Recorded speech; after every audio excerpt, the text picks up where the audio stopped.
Hello and welcome to a brand new episode of Huge Update Interviews and episode 11. I'm Alistair McInnes. This is Pete Marish. Hi there, guys. And this week we are going to be talking to... let him introduce himself. My name is RAZLO from the one-man development studio called Game Yay Fun. There we go. Fantastic. And a little bit about yourself. You're responsible for Billionaire Banshee. Is that correct? That's right. Yeah. Which Fantastic. we don't have official distribution as far as I know of yet in the UK, though. Some people have it, and we're working on getting it available in all the shops there. I thought there was a reason why I haven't been able to play it yet. You can still order it just fine off of breakinggames.com, the publisher website. But we went to Essen last year. We didn't secure a distribution deal that year, but we're going back again this year. So at least after the fall, it should be widely available there, I would hope. Cool beans. So, but going back in time, what did you do before Billionaire Banshee? Sorry. That's fine. Before that, I worked 7.5 years in the video game industry. I worked at Harmonix, which is the creator of Guitar Hero and Rock Band. Dance Central. And what was the inspiration then? What was your breakout moment when you decided to say, I don't want to do video games, I want to go and make card games?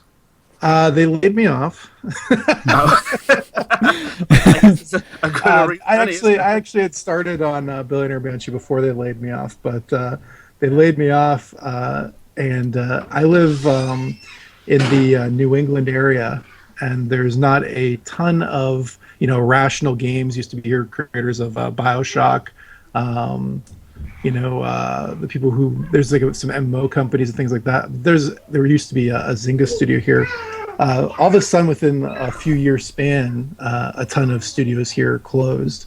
And so in the U.S., most of the development studios are located on the opposite coast from where I am. And so I was given kind of the option of basically leaving all my family and friends to go to the other side of the U.S., which is what most people do in the video game industry. But I wanted to see if I could try to do this on my own, and so far it's worked out pretty well. Fantastic. And so kind of what was the inspiration? How would you describe Billionaire Banshee in like a nutshell for people that don't know what it's about? Yeah, I try to make all my games so that they can be described in less than a minute, so this should be pretty easy. But Billionaire Banshee, you basically pretend that everyone playing the game is single and looking for a life partner, and in front of you, there are two draw piles. There is a pile of traits that are labeled as perks, and there's a pile of traits labeled as quirks. If it was my turn, I would grab one of each. And for example, it would say something like they're a world-class masseuse. That could be the perk. And the quirk could be that they have an adult baby fetish. And so then everyone else would have to try to guess what I spend. How much do I love massages? Would I be willing to spend my life with that person? So they secretly vote, and then I get to kind of hear what people think about me as they flip over their card. They explain, dark secrets from my past or whatever their explanation is as to whether I would date or deny this person. And then I reveal what I'd actually do. So it's a great game to get to know people real quick, if they're strangers, or kind of test how well you know your friends. Yeah, that definitely sounds like it. So, did you have any inspiration from like Cards Against Humanity, or was it like an idea that have you not played that game before? No, I've played Cards Against Humanity, so I'll go into how that inspired it. But yeah, definitely. The inspiration for the game itself was just I used to do a lot of long car rides with my friends, and I would always like asking them awkward questions and trying to kind of compare answers. And by the end, like nobody made any sense. The questions got progressively weirder as the car ride went on. So this was kind of gamifying this thing that I was doing already. And the way that Cards Against Humanity was an inspiration is I'd never made a tabletop game before. I had gotten some quotes from some other places, and the game was going to basically net me, 75 cents profit for every game I sold if I went through certain publishers, and so I just asked them, like, because I knew they had a ton of cards, and obviously I also knew that they started off really small. I don't know if you've seen their original Kickstarter, but I think it was like 5 or 10K was what they got on Kickstarter back before Kickstarter was popular. So I knew that they kind of, whoever they used for their printing, that they could handle small amounts and they could handle large amounts. So I figured they were a good source of that. And they're really nice. If you ever have any questions, their staff actually is willing to answer you. So I ended up going with their printer for the printing work, and then they were nice enough to send me across a few shows with them. I sold really well, and then they asked me to join their publication label that they'd only started a few months prior. So Billionaire Banshee was one of the first games that was published under the Breaking Games label that they started. I see. And was that all from this Kickstarter project that you created? Yeah, I had the successful Kickstarter all on my own, went to them to kind of pay them to do the work. And then they were nice enough to say, hey, we're going to be at a few PAXs and we're going to have a booth if you want to show your game that you printed with us there. Obviously gave them, exposure and showing, here's some of the clients that we print for. And for me, it was great to be able to sell and show my game at a booth without having to use my own money. Definitely. What's your opinion then of Kickstarter? Because of course Kickstarter comes up quite a lot in these interviews, and it's either yay or nay. And you've obviously had a successful one. Why do you think that was so? What was your opinion of the entire experience? So usually when, especially maybe you guys are probably different, but when especially mainstream media on video games or whatnot talks about Kickstarter. It's much like the rest of the news programs, even on television. They like to only sensationalize the negative. And so almost every story you see is talking about, this Kickstarter that's ripping people off or, is just run by complete idiots or whatever it might be. But that's such a small minority of what the actual number of Kickstarters that are out there are. And I think anyone that, uses the service regularly is aware of all the successes. I know for myself, even just recently, I've got Shovel Knight, I've got all these games that I wouldn't have had otherwise without, having used the service. And for myself, I'd worked in video games for, like I said, 7.5 years, but it was in a QA capacity, and I just was never able to move up past that despite wanting to do design. And so who's going to trust me that I can get a project made when I can't point to a project that I've made, successfully. So no publisher, no one's gonna sign that. And I was laid off. I didn't happen to have a bunch of capital just sitting around, to print up, thousands of copies of a game. So I literally wouldn't be a game designer, at least outside of my own house, without Kickstarter. So were you responsible then for all the art as well that was involved in the game, especially in the Kickstarter project? Yeah, I did all of the design, all of the writing, and all of the art for the game. I pretty much, for these projects, I did it for this and the game that is about to hit Kickstarter soon. I did all of the work for them, and once again, that's mostly because I can't afford to pay someone. One man band, as you are. Right. But people seem to have not said that the art is complete garbage. So I feel pretty good. Looks great. It looks really cool. Yeah. Another thing was, I'm coming from video games, and I know that there's a lot of people who are kind of, they're not used to playing tabletop games, or they're kind of fringe or whatever. So to make the game stand out from most of the other games out there, visually, as well as to try to get some people who maybe have never thought they would play a tabletop game before, I decided to go with the pixel art look.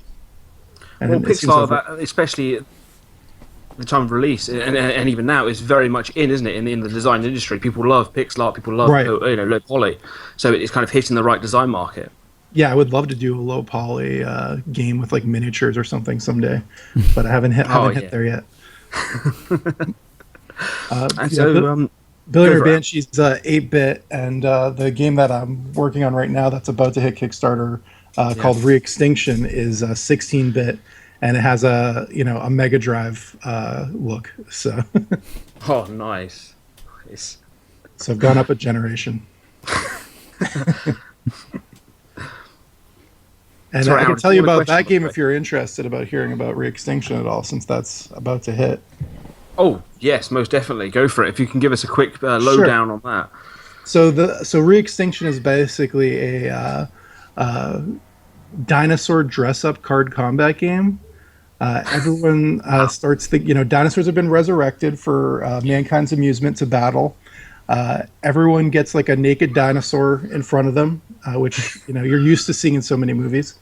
Do they have appendages and Uh, extremities? so Billionaire Banshee is not for all ages, whereas this is. I could have made dinosaurs with strap-ons and things like that, but I was like, what is the gain here? How much of an audience is there beyond myself for for kinky dinosaurs? I don't think there's a huge market. So I was like, I I'd might as endorse well. that. Maybe if there's enough reaction on the Kickstarter, maybe down the line I'll make a not safe for work version or something. But I figured the vast majority of people would be into dinosaurs and not want anything sexual related. So yeah, they're typical cartoon versions with no genitalia. But yeah, so when a hazard is played, there's hazard cards and there's defense cards. When a hazard card is played, it'll be something like all of a sudden a boiling river of taco meat. You come upon a boiling river of taco meat. Your dinosaurs have to cross it. How are they going to survive? You look through your defense cards, and they're things that you physically put on the dinosaur in front of you. So I put heat-resistant booties on the dinosaur. Now he can cross the boiling river of taco meat without taking any damage. Now, if one of the players isn't able to put something that's heat-resistant on their dinosaur's feet, they then lose a heart. And if their dinosaur loses 3 hearts, then the dinosaur becomes re-extinct. And each player's goal is to have the last surviving dinosaur. So that is how that game plays. Awesome. So, what was the inspiration behind that? Because it reminds me a little bit of Munchkin. Well, actually, I don't know if you had any of these sort of books when you were a kid, but I definitely did, where the book is sectionalized in 3 parts: head, torso, legs, and you could kind of flip the pages and kind of make like this mashup like mutant thing. That looks has. So I really always liked those books, but there was never a purpose to them. So they kind of got old. Once you saw the funny combinations, it was kind of like that was it.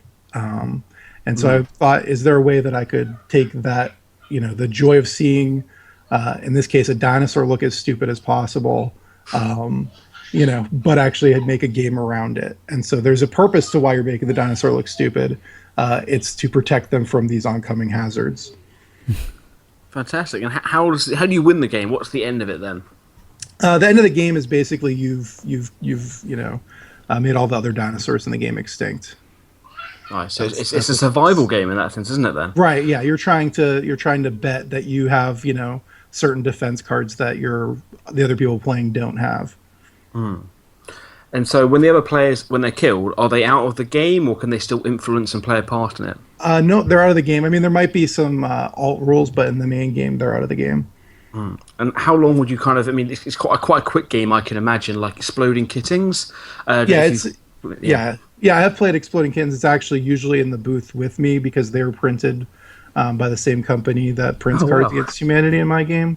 So I'm familiar with seeing that game around at all the different conventions that I go to every year. But it's a very quick game to get through. Sometimes it can go a little bit longer if the people playing it are lucky and or smart. But even a long game, wouldn't last more than 15 minutes.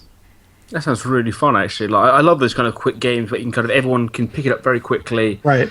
Fun, conventions like the idea of dressing up a dinosaur. Right. A lot of things come into your mind, don't they? Really, from the tame to the not so tame. Right. And speaking of that, with your Billionaire Banshee, there's the idea of tailoring the demographic, isn't there, depending on who you're playing with? Isn't there like a kind of a softer version, or at least there was in the Kickstarter for if you're playing with Granny, and then there's this slightly more mature version if you're playing with your mates that you know quite well. Yeah, it always has, there's always a slight edge to it because of some of the topics. But specifically, I have it so all the traits are broken into one of 3 categories. It's either a realistic trait, it's a fantasy-based trait, or it's a sexy trait. And so if I go to play with my parents and I'm like, I don't really need to know, what their fetishes are, I can just say, all right, let's take these out. And all on every card on the back of the card, it has a giant icon that'll show you. So if it's a fantasy thing, it has this unicorn. If it's a reality card, it has like a businessman. And if it's a sexy card, it has this like BDSM bear. Literally a bear, like a grizzly. And so really easy to spot, so you can just like quickly take it out. Because I had, I'm sure you've played party games before, but I've played a good number of party games, and you're like, oh, this is almost appropriate for the people we're about to play this with, but like just not quite. And so it's just, but to have to read the front of every card to, take out the ones that don't apply is just such a hassle that I know, at least for me, I ended up just leaving the game. It was at home a lot of times that I really would have rather played than the games that I had brought. So it's just a way to make it so, like, within a few seconds, you have the game tailored to whoever's going to play it. Conversely, some people think that's the only reason you'd edit it, but I've played with people who have no imaginations, or who just want to get down to things that are realistic. And so the fantasy cards kind of annoy them, where it's like, why are we talking about this hypothetical that's impossible? I don't want to deal with this. And so for those people, I'm like, okay, understood. And we just quickly take those out. But that's really cool, because like most of the party games I've played never have that choice, depending on who you're playing with. It's all or nothing, really. Cards Against Humanity is literally you're playing, well, what the person has in their deck, which could be anything from, we all know the kind of team cards, Cards Against Humanity, going up to, so we say, quite racist dictators and custom-based cards, which could be anything. Would you ever consider making custom-based cards, though, for your game? We have, in terms of custom stuff, we have I did PAX Australia last year, and they wanted me to make a booster pack that was all Australian themed. They just wanted me to make a booster pack for PAX Australia. I didn't want to screw over people that weren't at that convention, and so I made them all Australian themed. So that way, if you weren't in Australia, it didn't matter, because none of it makes any sense unless you're Australian. And and if you were there, then here's all these cards that are really funny to you and make a lot of sense, but make literally no sense to the rest of the world. So well, please do a British version. So when we play it, it kind of tailors to our humour. Yeah. My publisher has bothered me about that. About when we go and whenever we end up doing a convention in the UK. That we should make a special version that just has, some Brit exclusive cards, which I could certainly do. I'd imagine like Rezzed in Birmingham might be quite a good one for you to kind of tailor to, one of the bigger ones. Okay, yeah, great to have the suggestions, because we haven't decided on anything yet. I don't think we're going to be able to hit the UK this year. The closest is Germany, but we definitely want to get there. We just haven't set it up yet, so hopefully next year. Yeah, I got a question. Dude. It's about actually your design process, because it's something, because I've done physical card design before, and something that got us really hung up on actually creating new cards was or like mechanics is grammar. Because anytime we would play test with a bunch of like hardcore card players, is they love the grammar, and if it's not 100%, they'll grill you alive. Right. And I definitely made mistakes, to make fun of myself. I definitely had a bunch of cards that were, had grammatical issues or typos or things like that. You want to catch all that stuff, but, there's only so much playtesting you can do, only so many people that you can have look at it. And a lot of times the problem with the human brain is it reads what it thinks something should be as opposed to what it actually says. So there were some errors in the first game. Sold out of the first 2,000 pretty quickly, and so we were going to do a reprint, and I was like, great, I'm going to fix all the things that bug me about the first print. And now if you ever see the second print, I made another big error, this time right on the front of the box, which is really funny. It says for 1 to 10 players instead of 2 to 10 players. So I've had a bunch of people come up to me and they go, how do you play this game by yourself? And I just bullshit and say, oh, it's a game about self-discovery if you're by yourself. Just please let me say, well, you bang yourself on the head and you get a small case of amnesia, and you go from there. Yeah, yeah. So, I think you're always going to have something that you're like, oh, I wish I had fixed that or whatever. So when printing 3 comes around, I'll fix that and try and hopefully be done fixing things. But in terms of the rest of the cards, in terms of the text, one thing that was really important to me, because it would, I think the natural tendency is for a game that's based on dating or something like that, is to have cards that are gender specific, like, oh, here's a card for the fellas, here's a card for the ladies. But I wanted to have it so that every card applied to any person that was playing the game. And part of the issue is there's no decided upon neutral, pronouns. There's probably like 4 or 5 different options you could use for that.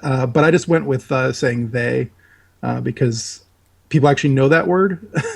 And a lot of the other gender neutral pronouns, people are not aware of the actual words themselves. And the last thing I want to do for a game where people are, drinking and partying is for them to have to look up what the words on a card mean. That is true. I imagine their capacity for intelligent conversation or looking up instructions would be limited at that point in time. Right. Yeah. I tried as much as I could. I have, text everywhere that tells you what type of card it is. I have color differences. I tried as much as I could. So if you're in a bad way from drinking, you should still be able to play the game. There's a lot of really good design choices. I'm looking and checking out the reviews for them for the cards, and there seems to be a lot, like you're saying, like before, with like the 3 distinctions of cards. It's very clear to see, and you got a very good use of like design work going into it.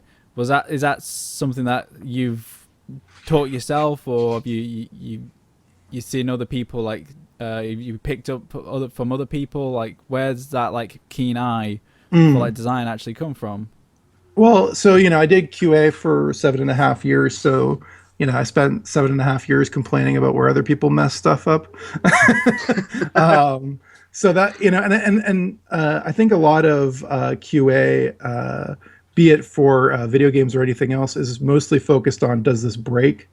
But I tried to go beyond that, because I tried to put myself in the roles of the consumer and say, if I got this game, I didn't work at this company, would what I'm looking at make any sense? And so I would give, subjective, opinion-based bugs to the developers, which most QA don't do because they're afraid of, upsetting the developers and things like that. And I'm sure, I know that there are plenty that didn't like me. But what ended up happening were that every game was better for it. So there's that, but also, and another thing from doing QA for so long is I play tested the game. I brought it to board game cafes. I brought it to conventions. I brought it to friends' houses, and I saw how people reacted to things. And even if they didn't tell me, I want to change this or this should be different, wherever I saw a friction point or something that I thought could make the process go easier, I would update the cards and adjust them. So to give an example, at the start of the game, when I first, very first version, it was just the title of the trait. So, it would be, if we're using the example before, they have an adult baby fetish, right? That would be the entirety of the card and the art. But then what ended up happening is that it just evolved into people arguing about what that meant. So then I was like, okay, let me put in these bullet points. So it's a very specific, it's only an hour a day. You have to ask as their parent during it. They want, bottle feedings. Sometimes their diaper needs to be changed. Okay, you've got all those bullet points in front of you now. You have a pretty good idea of what you're getting yourself into. And so now the discussion is, would he be into this, as opposed to, what does that actually mean? Which I think makes the game more fun than having people argue about the specifics of what it could be. Definitely. Yeah. And what's your kind of idea with expansions on the game then? So right now, I originally was going to wait until later this year to do Kickstarter for the expansion for Billionaire Banshee, which I'm still going to do.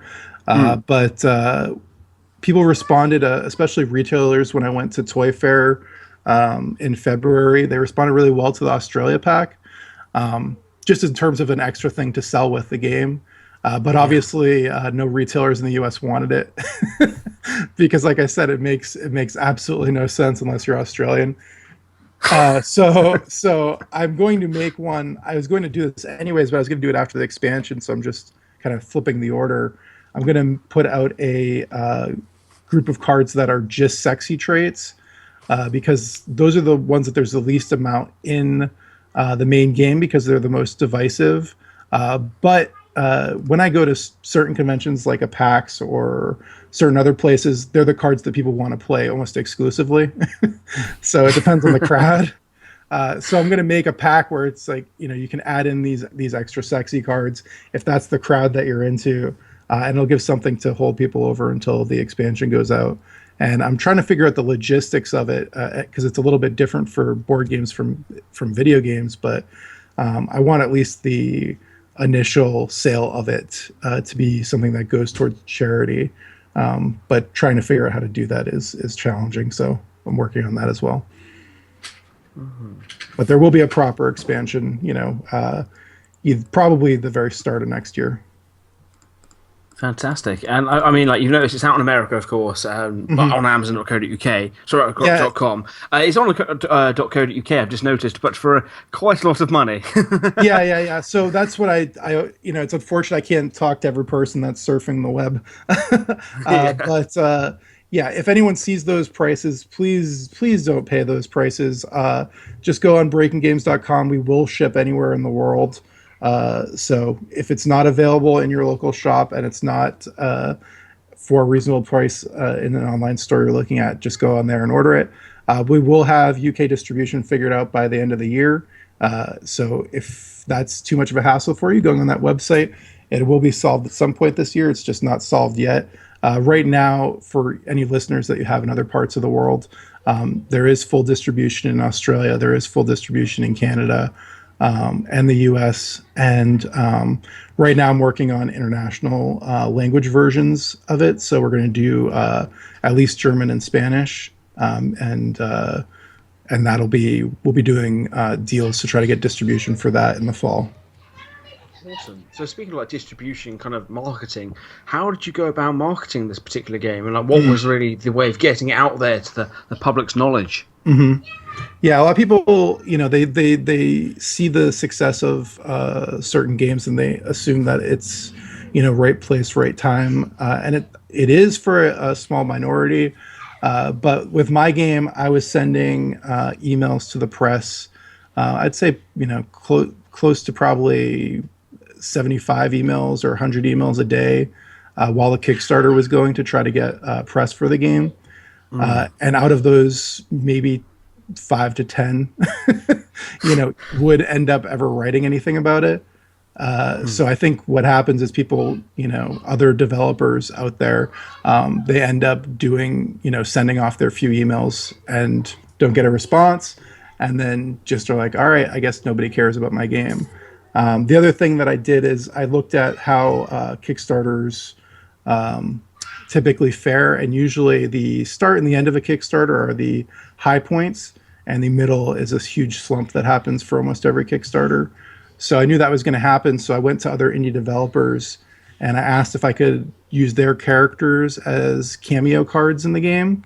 And even though I was really excited about it, I didn't announce it right away. So I got the initial excitement just based on the game itself. And then midway in the Kickstarter, I announced, hey, Octodad's in this, the luchador from Guacamelee is in this. There's all these different indie cameos.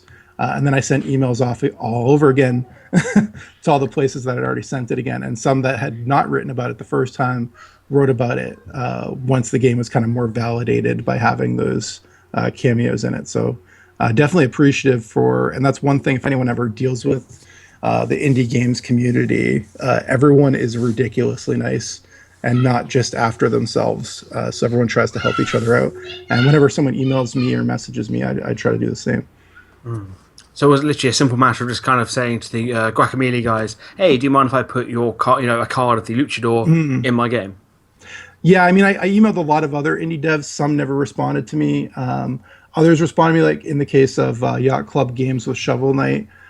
They responded to me. They thought the game was really fun, but they didn't, want Shovel Knight to be in a game that has like foot fetish and other things. They didn't want Shovel Knight to be associated with those things, which I totally understand. Even though kind of work though, they've already got a shovel in there, and that's quite a unique fetish. I think that's what I mean. Like, it adds an extra layer, I think, personally, to any weird thing you pair them with, because all of a sudden a shovel's involved. Exactly. But they didn't see it that way.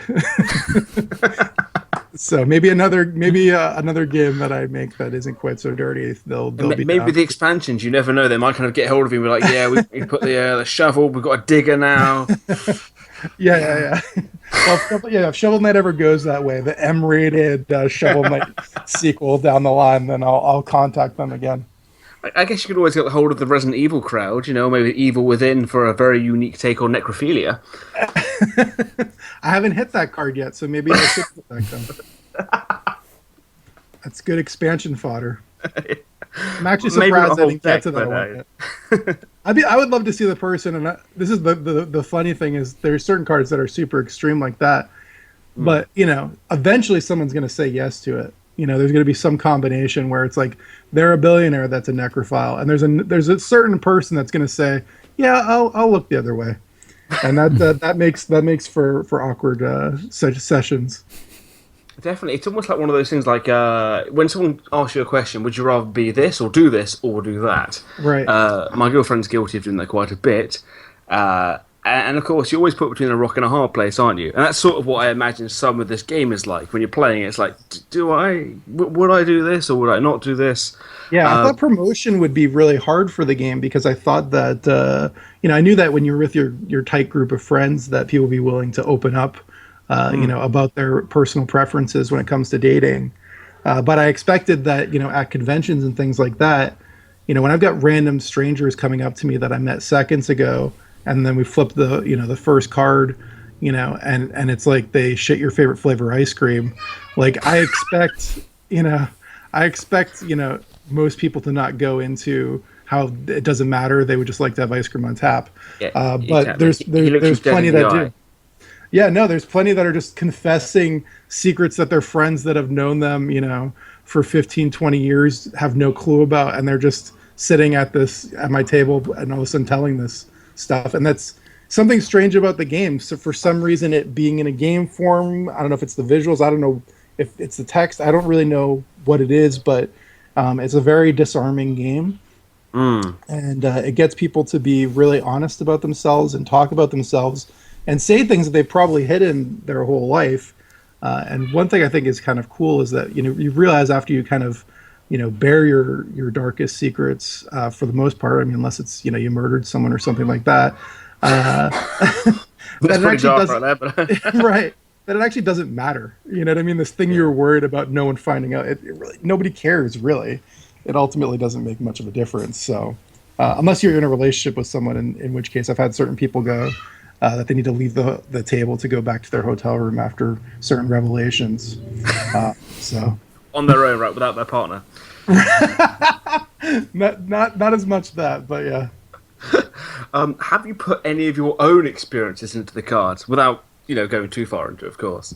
I mean, I'm at this point, I used to be semi-secretive about what I'm into, but after having spent a year and a half or 2 years telling literally every stranger across the world what I'm into when it comes up in a card.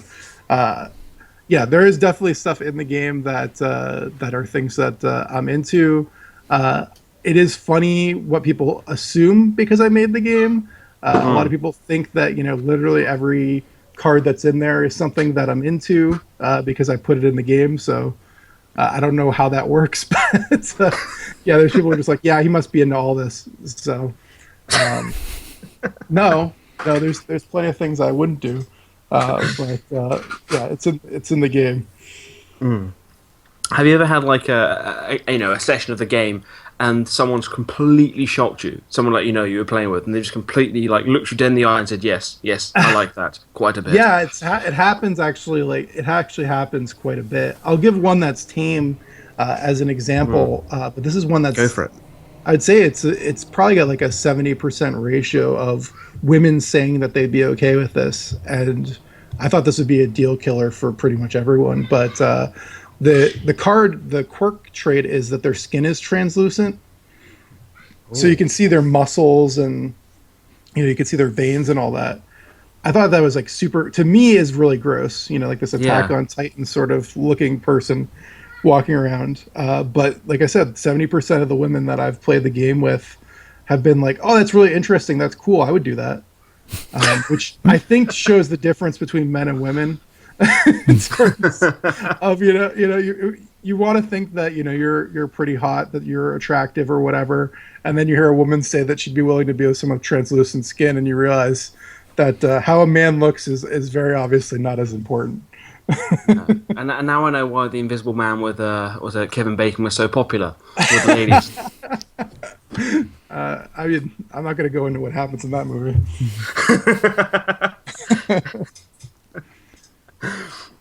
So I think then?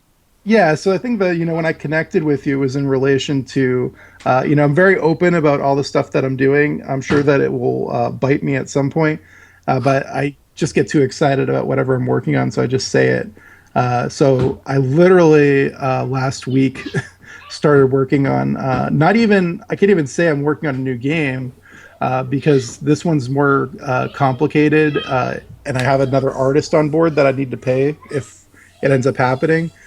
So basically, I'm working on a pitch for a game that I'll be showing off at PAX East next month.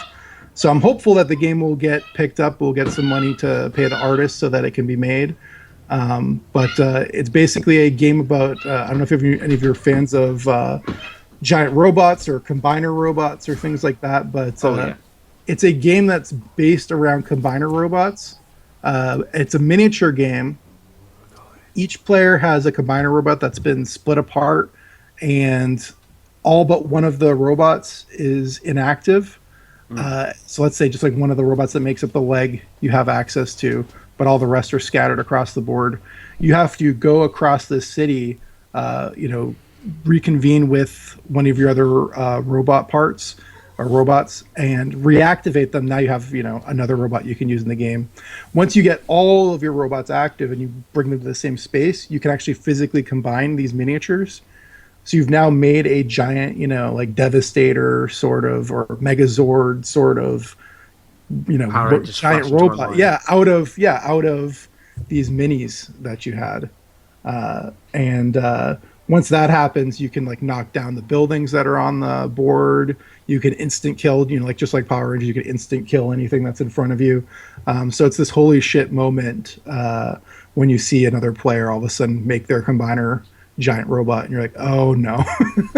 And so you're either you're running out of their way, you're rushing to try to get the rest of your parts so you can make your combiner and hit first or whatever. So that's the concept of the game. I have a friend who is working on a fighting game right now called Cerebral. That's really cool. It's like Marvel vs. Capcom 2, but if every character was played by another player. So 4-player Marvel vs. Capcom style game. So he's working on that now. We did like an interview with those guys actually a few weeks ago. So they're really cool guys. Yeah, they're awesome. And so so then your listeners will know him. Elliot Min, and he does like an anime style art, and he really likes robots. And I worked with him at Harmonix, and I'm friends with him. So I was like, hey, would you like to work on this? And he could do 3D modeling as well. So that'd be great for setting up the miniatures. So the other thing is that I'm working on, Re-Extinction, and I'm working on the expansion for Billionaire Banshee this year. So if I wanted to get another game in production to have out that wasn't in these two series of games, then I would have to have waited till mid next year to even start it. And I just am impatient. I didn't want to do that. So if I have someone else working on the art side of this game and I'm working on the design side, I can just get more games out on the market. So, and they all try to hit like different crowds, to some extent. So hopefully this game gets picked up. It all sounds it sounds awesome. I love the idea of combining pieces on a board. And when you're younger and you have that moment where you're winning the game, like I've done it, and you kind of shout out that you're winning. I can picture that, like I've made my Zord, I'm beating you. Right. And it's there's these buildings across the board that you've had to kind of maze your way through the whole game. All of a sudden you have this thing that's super intimidating, this giant combined robot, and you're just knocking over any building that you come across. So I think that's like a primal like nerd thing that like anyone who's seen this stuff would want to do. And if there's a game out there that does this, I've never personally seen it myself. So I think it would be cool. Hopefully, most other people think so too. Definitely. And what would you say there was the biggest challenge between like creating a video game? I mean, you mentioned that you're more of the Q&A, but the design side of it, and the idea of designing a board game or a physical game. I think that at least the way that I work, a board game, there's a lot less people that have to be involved in it. That's one of the big, and it's a lot more immediate. You can get something illustrated up, you can get it printed, and you have some approximation of how the game's going to be at that point. A video game, there's so many moving parts, and it takes so long to even get something visible on the screen that it's just a longer process that, unless you're really intelligent and really gifted at different forms of art, you really can't do on your own. I'm certainly idiotic when it comes to coding and things like that, so I have not even tried. I would make the worst possible game if I was doing the coding on it. But it's kind of come around where the process as is right now. I make my board games. There's interest in it from the video game side so far. Hopefully this continues, and then I'm able to work with companies to try to get video game versions made. So there actually is, and this will be part of the Kickstarter later this year. There actually is a Billionaire Banshee NES game being made. So for people that have NESs at home, and they're like, man, there's just no good party games for this thing. Finally, it's taken quite a few decades, but finally, as long as your NES still works, there's a party game. Right, exactly. Yep. So what advice would you give fellow card makers or board games enthusiasts out there if they want to kind of set up their own game originally, or how would they go about it? Yeah, I would say to, I think that the play testing was one of the main things, is getting it out there in front of other people. Your assumptions about what makes sense or what'll be fun to do or any of that, you're probably wrong about at least a quarter or half of it. So it's good to kind of get it in front of other people and be like, oh yeah, and they're gonna ask questions like that you're just gonna kind of brush over on your own. The other thing is that I think most parts of the world that there are local meetups of developers, be it video games or tabletop. So go to those places, meet other people that are making stuff. They're going to give you different sorts of feedback. They're going to help you make connections and things like that that your friends probably can't help you with. So I think that's useful. And the other thing is just I would say just try to get your game wherever you can. A lot of the things I've done before I did them, there were no tabletop games that were shown there. And part of it is because, I come from video games, but, I had Kotaku writing about Billionaire Banshee. I had festivals like that almost exclusively did video game stuff before I had shown my game, decide to have my game at the show. So I think it's just, don't say no for the people that are, have the option of saying no. Wait for them to say it and just try to get your game out to wherever you can. Fantastic. Sort of breaking the mold. Yeah. There are limitations, but you don't know what those limitations are until you kind of explore them. Well, thank you so much for talking to us. Oh, go for it, sorry. Oh, sorry, I was going to say promotion. That's one thing a lot of indies are really bad at. Just nonstop promote your game. Would you say social media is the best place for that generally, or? I'm always talking when I see someone, does a live stream. Like I said, I was saying video games, but I've seen people who do like Twitch channels. I've had Twitch channels play my game. I just had a Twitch channel play my game. It was Friend Space Live just played my game on Friday. Any place that I can get to play my game. There's an adult entertainer called Tiffany Starr. I don't know if you've ever heard of her, but she does live streaming as well. I was familiar with her work. Don't look at. I wouldn't say necessarily don't look it up unless you're. And now she's one of the cards, isn't she? You're a very open-minded person, but yeah, she'll be doing Billionaire Banshee with me on her stream at some point soon, and that's just that was just a tweet that I sent out because I was like, oh, it'd be really funny. I think it'd be perfect to have an adult entertainer play my game. It seems like a good fit. And she'd never done a board game before, and so she's going to play my board game on her stream with me, and I'm like, this is ridiculous. But so I'm just constantly trying. The game's been out for almost a year now, and I don't see any point where I'm just like, oh, okay, I'm done doing any promotion or anything for this game, because there's always people that haven't heard of it. Definitely. Have you approached Will Wheaton about his show Tabletop? The people that do that set up the games for that had shown interest in it, but I've never talked to him specifically. So nothing ever ended up happening with it. But the other thing is that certain things are really slow moving. Like I did Toy Fair last year and just had some orders from the UK actually that went through in January. So it was like a full year from when someone saw the game before they placed the order. So. Same thing could be happening with some of these shows that say, "Oh, we'll do something with your game probably," and I don't know how long their queue is or how many games they're looking at. So, who knows?